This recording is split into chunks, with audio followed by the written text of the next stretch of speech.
Hello, I'm Robin Fears, and I'm the moderator of this scientific session entitled Climate Action to Protect and Promote Health, Building and Sharing the Evidence. Thank you all for joining us today. This presentation is one of 3 pre-recorded videos focusing on a speaker's material before all the panelists come together at our meeting in February during the live discussion. Why are we organising this session? Well, climate change is happening here and now, and with increasingly adverse consequences for human health, as well, of course, as the environment. In this video, Sherilee Harper, Canada Research Chair in Climate Change and Health and an Associate Professor in the School of Public Health at the University of Alberta in Canada, will be presenting on climate change in the Americas, climate change and health in the Americas, from impact to action. So Sherilee, later on in this video, we'll be discussing Q&A following on from your presentation, but now we look forward to seeing your slide. So welcome and see you in a little bit. Thank you so much. It's such a pleasure to be here today to talk about climate change and health in the Americas and to give you an overview of the report that we published on this topic. So I would definitely encourage everyone to check out the IANAS websites as well as the International Academy Partnership websites to download the report for free to check out it in detail. But today I'm just going to present an overview of it and give you a taste for the types of things that we cover in this report. So when we first started working on the report, one of our challenges was that the Americas are so diverse.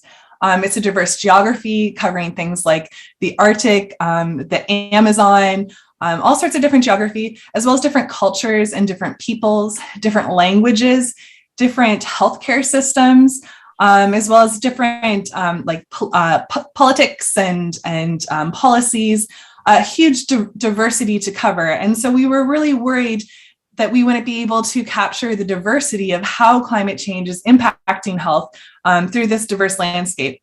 We also have high, middle, and low-income countries. And so when we came together, we spent a lot of time talking about how we could capture that diversity in depth, but also do a high level of assessment to have sort of like a bird's eye view of how climate change is impacting health in the Americas. So one thing that we did to try and capture some of that depth and nuance was include a series of case studies that looked at topics in detail in specific places. So that allowed us to provide the depth of certain topics in the report to examine things in detail, but while also providing a broader assessment for what's happening in the Americas overall. And so there's some examples of the case studies on these slides, and I wanted to highlight one, which was how climate change is impacting the health of Indigenous peoples throughout the Americas. And this was a special section that was led by Indigenous peoples. It was peer-reviewed by Indigenous peoples. So they had a lot of autonomy in writing this. And so they were able to go in depth on how climate change is impacting their health and well-being and their responses to those climate change impacts on their health. There are other case studies as well, including things like the importance of increasing climate change and health education in the university system, as well as in public school systems, and a range of other topics where we go in depth and detail. And so what I wanted to do now was provide the 5 sort of take-home messages from the report at that higher level. So overall, these are the types of things that we conclude. And the first thing that we conclude is that climate change is impacting health in the Americas now. This isn't something that might happen in the future, 10, 15, 20 years from now. This is something that we have evidence to date that, climate change has already impacted the health of the Americas, especially in the past 10 years. And so, for example, if you look at these maps, which were produced by the IPCC in their special report on 1.5 degrees warming, we can see that there's differences in the geography in terms of where some of these climate change impacts are happening. So here we can see that under 1.5 degrees warming versus 2 degrees warming, we definitely see a difference in the magnitude of warming in these different places, which also results in a different magnitude of how health outcomes are impacted. And we can see that there's certain hot spots. So you can see that there are spots in South America that are impacted more than other areas in the Americas, as well as in the Arctic. And we try to capture that diversity in the report. And those things matter. So that those climate change impacts, 1.5 degree warming versus 2 degree warming, matters in terms of health outcomes. And in the report, we assess a number of different health outcomes, ranging from things like climate change impacts on heat morbidity and mortality. So, for example, what happens during heat waves, waterborne illness, foodborne illness, vector-borne disease, so things like malaria, dengue, chikungunya, all these different types of vector-borne disease, respiratory health, including things like increased allergens in the air, as well as air quality and forest fires and how that impacts respiratory health. We cover mental health and well-being, which is really important because it doesn't matter what climate change and health outcome we're experiencing, mental health often underpins those. So whether it's experiencing a high impact weather event or a forest fire and having to be evacuated, there's mental health impacts with that. If there's a foodborne or waterborne disease outbreak, there's mental health impacts associated with that too. So mental health impacts underpin a lot of these different health outcomes. In the report, we also cover nutrition and food security, as well as air pollution related illnesses. And for each of these, we not only cover how climate change has already impacted these health outcomes in the Americas, we also look at what is known in the literature, in the science, in terms of how those things are going to continue to unfold in the next 10, 20, 30 years to the end of the century under 1.5 degrees warming and 2 degrees warming. And we also look at specific interventions that there has been research showing are effective at reducing some of those health burdens in those contexts. But in the report, we also talk about how these climate change impacts on health don't happen in a vacuum. And I think that the most clear and obvious example of that is with COVID-19. And certainly with COVID-19, we've seen how the pandemic has intersected with how climate change is impacting health in the Americas.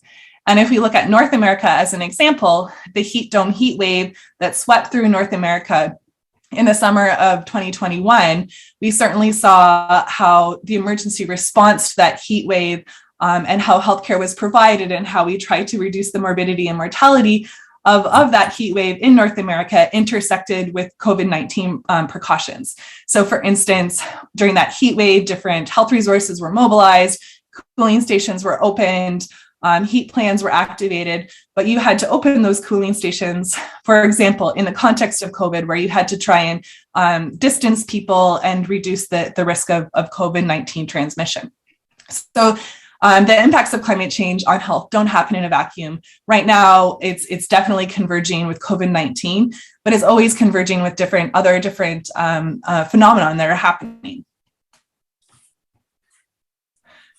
The next main message of the report is that climate change action right now improves health in the Americas. And this was a really important message for us because sometimes we often hear that, we need to make changes slowly and cautiously and, unroll some of these changes over the next several decades. But we know that if we take climate change action right now, there are immediate health benefits for that. Not health benefits that might happen 10 or 15 years from now, but health benefits that can, improve the health of the population today. So in the report, we provide some examples of that. We talk about how coal phase out has immediate health benefits now if we were to implement that today. We also provide an example of how mass active transport can improve the health of the population today while reducing greenhouse gas emissions. And we also explore how low emissions diets can also contribute to improving the health of people today, but also have climate change mitigation benefits. But in this context, we also talk about how equity and justice must underpin all of those things. And one way that we explore that is through the social determinants of health. So we've adapted this figure from the IPCC and illustrated it here in the context of the Americas and show that how under, decarbonizing the social system, we can see that there are immediate health benefits, and they also improve and support all of the social determinants of health. So in the report, we apply social determinants of health lens and a sustainable development goals lens through all of the areas that we explore. So overall, we recommended an emergency response to climate change. So we looked at the evidence that we have, and we looked at the research that's been done. And while there are certainly research gaps that need to be filled, there's more than enough evidence in the Americas to show that an emergency response is needed to respond to climate change. And so while we started the report, really grappling with how we can cover the diversity of the climate change impacts on health in the Americas, as we worked through the report, a team of very diverse authors from several different countries throughout the Americas, as well as a number of different reviewers, peer reviewers throughout the Americas, we actually found that our challenge of that diversity actually became the strength of the report, because we can not only go in depth through the case studies to look at some of, like what climate change impacts on health look like and what they feel like on the ground, but also take this high level approach and look at what are those pathways through which climate change is impacting health in this diverse landscape, and how can we address some of those and be solutions oriented. So I hope that you'll check out our report online that's freely available. While there's individual studies that look at these things, our report provides a pretty detailed synthesis, and we hope that it becomes a useful source of information for decision makers and researchers as a starting point for their decision making. Thank you. Thank you very much, Sherilee, for your wide-ranging and insightful presentation. We now have some about 13 minutes for a Q&A. To pick up some of the many issues you've introduced and maybe others.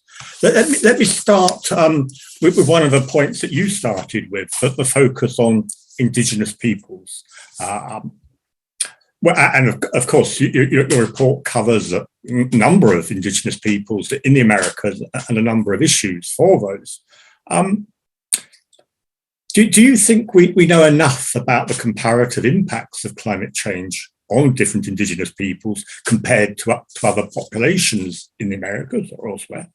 So that's one thing. Do we know enough? How can we ensure that solutions are equitable for those vulnerable groups? And something you covered briefly. And indeed, what role does Indigenous knowledge itself have in finding and implementing solutions for everybody? Okay.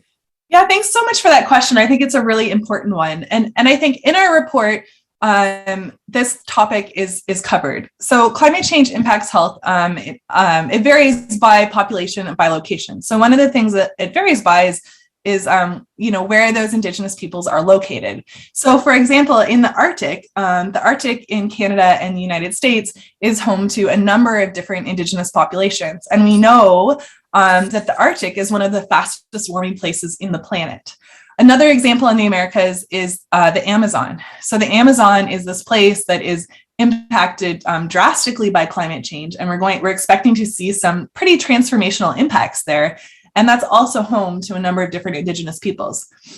So one reason for the impacts is simply location, where people live.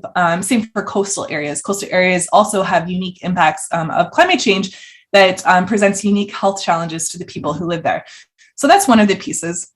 The other piece is the underlying exposure and or vulnerability to climate change. And I think that with COVID-19, we've certainly seen how certain populations have experienced more severe impacts of COVID-19 than others. And that's rooted in the social determinants of health. So things like housing, income, different access to services, all of these things impact how severely different populations experience COVID. And the same is true with climate change. So we know that some of these populations have less access to service. They experience unfair discrimination. There's all sorts of things that happen that can make them more at risk for climate change impacts to health.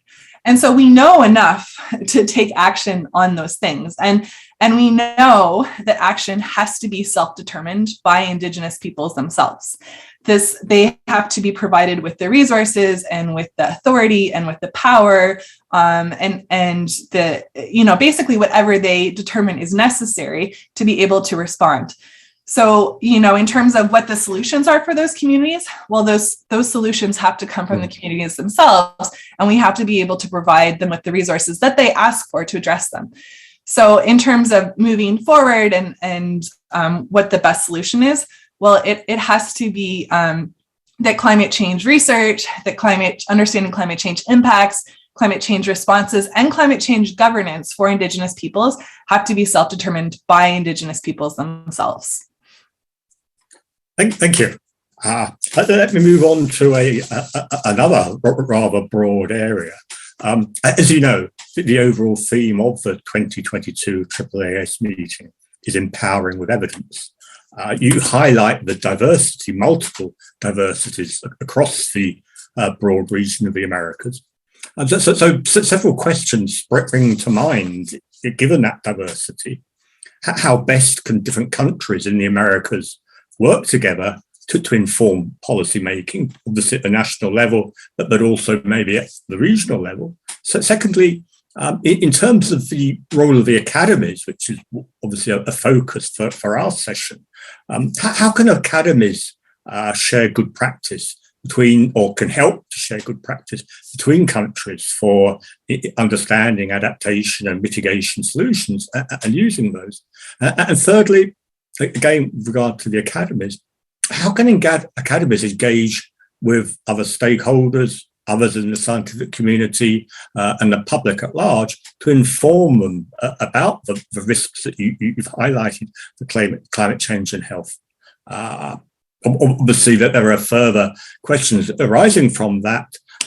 How can academies share the potential for solutions in changing or informing individual and behavioural and institutional behavioural activity? So a lot of questions there, but essentially, how can we capitalise or use the diversity to share good practice? Yeah, and I mean, this is such an exciting time to be a climate change and health researcher, because this field of research is just exploding right now. I mean, there's lots of growth in all disciplines in terms of number of publications and how things are moving. But the fundamentals of this science are changing so quickly right now. It's just the advances that are being made year to year, even month to month sometimes, are quite substantial. And so, as somebody who devotes her entire career to doing climate change and health research and reading up on it, I even find it hard sometimes to keep on track of the massive amount of literature and evidence that's becoming available. And so one of the goals with this report was to try and synthesize that information in a way that highlights not only what the impacts are, but what potential solutions are for decision makers in a way that they can easily digest and go through. So we tried to do some of that background work in the reports and pull it all together and put it in a package that can be helpful for decision makers. I think the other really helpful thing that we did in the reports is that we didn't shy away from making recommendations. So sometimes reports, depending on the report, they're not allowed to be policy prescriptive. So you can cover the climate change science, but you can't be policy prescriptive because that's not the function of that report. But the unique thing about these reports is that we can be policy prescriptive in terms of making suggestions that are based on evidence for decision makers. And so what I hope this report does is it provides a tool or a starting point for discussion with different governments that vary by location and also vary at scale from the very local level, even at the municipal or city level, right up to that international scale as a starting point for discussion. The other thing that I think that the reports contribute is that there's authors from all sorts of different countries. The best of the best scientists throughout the Americas have been pulled together by the academies to produce these reports. So, it doesn't matter where the country is that's looking to make some sort of evidence-based or evidence-informed decision around climate change impacts and health. Hopefully this report and the academies can function as a place that can be a resource that those governments can go to and have a conversation about it. So I hope that the report provides a starting point for conversation, that it can engage local people, local researchers who are the best in their fields, really, on this topic to help inform decision-making from local skills to international skills. Thank you. And there's a general point, I think, that emerges from that. And perhaps as we are reflecting on the outcomes of COP26 as well, it's become clear from your work and other work that climate change is a health crisis, not just an environmental crisis. So, of course, it is also that. Did you think there is a need for health professionals to do more to lead the general discussions on climate change? And if so, how can they do that across the different sectors in order to achieve the goal of this AAAS meeting, and of course other goals, to empower with evidence? Is there more that health professionals can do?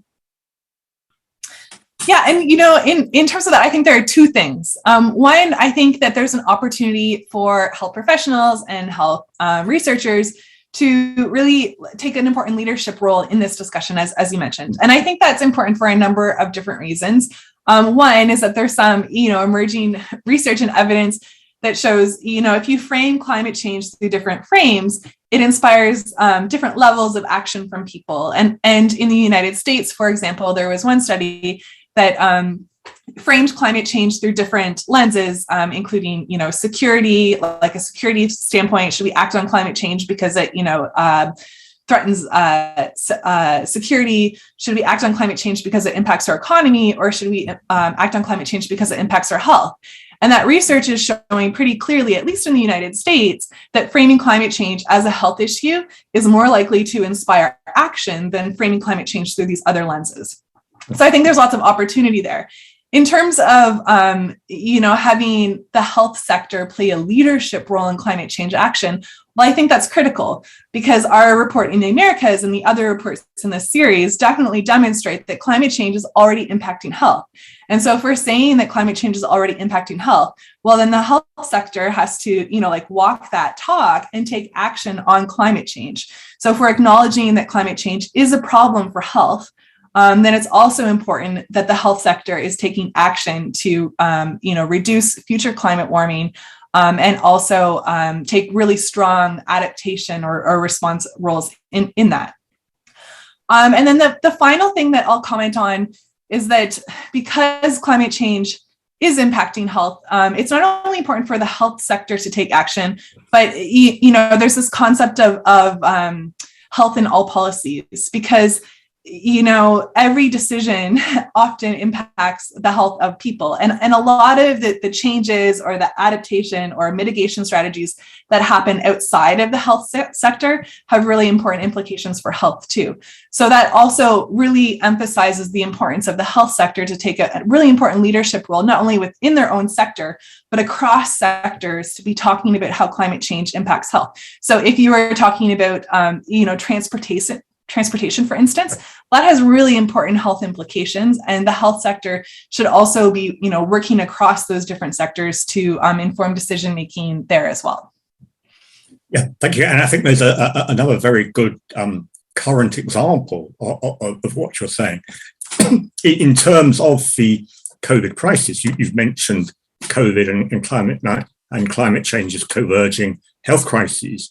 But there's also an opportunity for health in terms of crafting and implementing the economic response for a recovery post-COVID-19 in our societies. Many governments have talked about a greener economic recovery after COVID-19. I think it is yet to be shown whether they are keeping to the promises of a more sustainable economic recovery, but clearly that must include objectives for health and the environment and equity, as well as for the economy.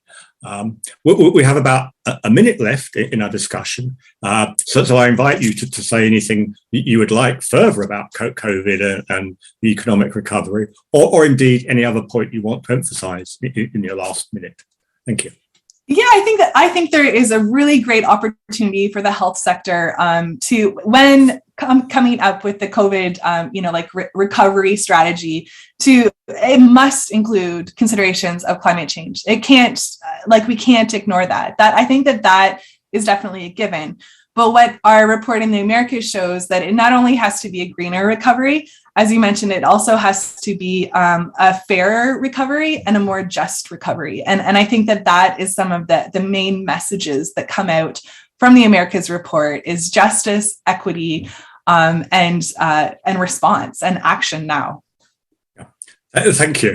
We are just about running out of time. Clearly, we could go on much longer if we had the time, but there is a session in February where we can return to some of these issues. So let me thank you again, Sherilee, and thank the audience for listening in when they do in January. And just to remind our audience that this video you've been watching is one of a 3 spotlight videos focusing on the individual work of speakers who will come together online in February in our live panel on climate action to protect and promote health, building and sharing the evidence. So thank you, Sherilee, again. Thank you to our audience, and see you all live in February.